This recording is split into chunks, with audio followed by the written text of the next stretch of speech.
सेना, आगरी सेना, आगरी सेना। एलएनटीने ज्या प्रकारे इकडे उत्पाद माजवला असं मी सांगेन की त्यांना वाटेल ते करत होते। रोडची वाट लावलेली आहे, लोकांना कुठे कन्सिडर नव्हते करत। कलेक्टरने आरडीसीने सांगितल्यावर त्यांचे आरएमसी प्लांट, क्रशर आणि कास्टिंग यार्ड हे सील करण्यात आलेलं आहे। जर इकडच्या डेव्हलपमेंटसाठी म्हणजे रोड असेल, स्ट्रीट लाईट असेल, गटर ह्याच्यासाठी खर्च केले, डॅम पाण्याच्या योजनेसाठी खर्च केले तरच ह्यांना आम्ही इकडे काम करायला देऊ, नाहीतर काम करायला देणार नाहीत। आपण पाहताय टॉप 10 महाराष्ट्र न्यूज। देशाचे प्रधानमंत्री नरेंद्र मोदी यांचं ड्रीम प्रोजेक्ट बुलेट ट्रेन प्रकल्पाचं काम सुरू आहे। या प्रकल्पामध्ये जलसार पालघर जिल्ह्यातील जे गाव आहे त्याच्या आजूबाजूची गाव जी आहेत ती बाधित झालेली आहेत। असं असताना वारंवार आगरी सेना या विरोधात पत्रव्यवहार करते। अखेरीस आगरी सेनेचा दणका एलएनटी कंपनीला पाहायला मिळाला। काल एलएनटी कंपनीचे काही प्लांट बंद झालेले आहेत।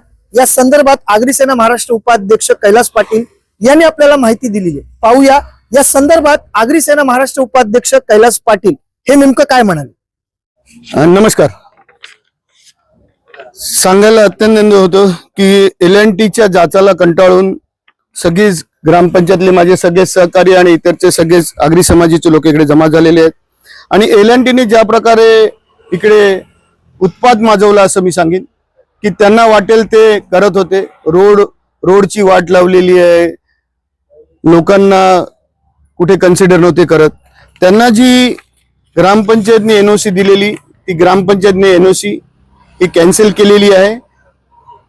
काल कलेक्टरने आरडीसीने सांगितल्यावर त्यांचे आरएमसी प्लांट, क्रशर आणि कास्टिंग यार्ड हे सील करण्यात आलेलं आहे। माझा आज संदीप पाटील जे खाणीकर्म अधिकारी यांच्याशी बोलणं झालेले आहे की ही एनओसी कॅन्सल केलेली आहे। त्यांच्याकडे कोणत्याच एमपीसीसी नाहीये, एन्व्हायरमेंटची जे सर्टिफिकेट आहे ते नाहीये, कोणत्याच प्रकारचे पेपर त्यांच्याकडे नाहीये। गेल्या 3 महिन्यापासून ते सांगत होते आमच्याकडे पेपर आहेत, प्रशासन त्यांना मदत करत होती। पण काल जेव्हा संदीप पाटीलशी 1:1 बोलणं झाल्यावर आगरी बाणा दाखवल्यावर त्यांनी एक लेटर दिलं। एक लेटर मध्ये त्यांनी स्पेसिफिकली सगळं म्हटलेलं आहे कोणत्या कोणत्या एनओसी नाही आल्यात आणि कोणत्या कोणत्या तारखेला कोणती परमिशन्स त्यांनी मागितलेले आहेत। माझं कलेक्टर मॅडमला म्हणणं आहे, माझं आरडीसीना म्हणणं आहे, ह्याच्या पुढे आगरी सेनेचा क्लिअरन्स आणि सगळ्या ग्रामपंचायतीचा क्लिअरन्स असल्याशिवाय त्याला कोणती परमिशन देण्यात येऊ। त्यांचे प्लांट तिथपर्यंत बंद आहेत।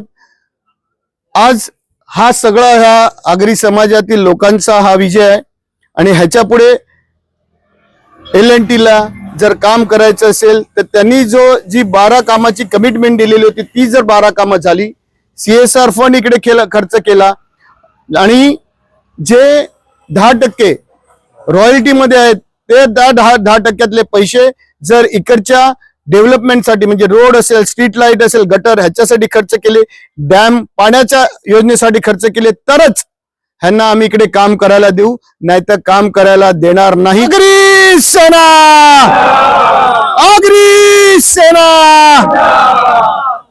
विकासाचे प्रकल्प झाले पाहिजेत, परंतु विकासाचे प्रकल्प होत असताना स्थानिकांची देखील जी काही समस्या आहे ती जाणून घेणं सरकारचं काम। आपण जर पाहिलं तर वारंवार आगरी सेना एलएनटी कंपनीच्या विरोधात लढते। अखेरीस आगरी सेनेला यश आलं। जोपर्यंत आगरी सेनेच्या ज्या काही मागण्या त्या पूर्ण झाल्या नाहीत तोपर्यंत हे प्लांट आम्ही सुरू करून देणार नाही असं म्हणणं आगरी सेना महाराष्ट्र उपाध्यक्ष कैलास पाटील यांचं आहे। या संदर्भात आपलं काय मत आहे कमेंटच्या माध्यमातून आपली प्रतिक्रिया आम्हाला जरूर कळवा। Top 10 Maharashtra news.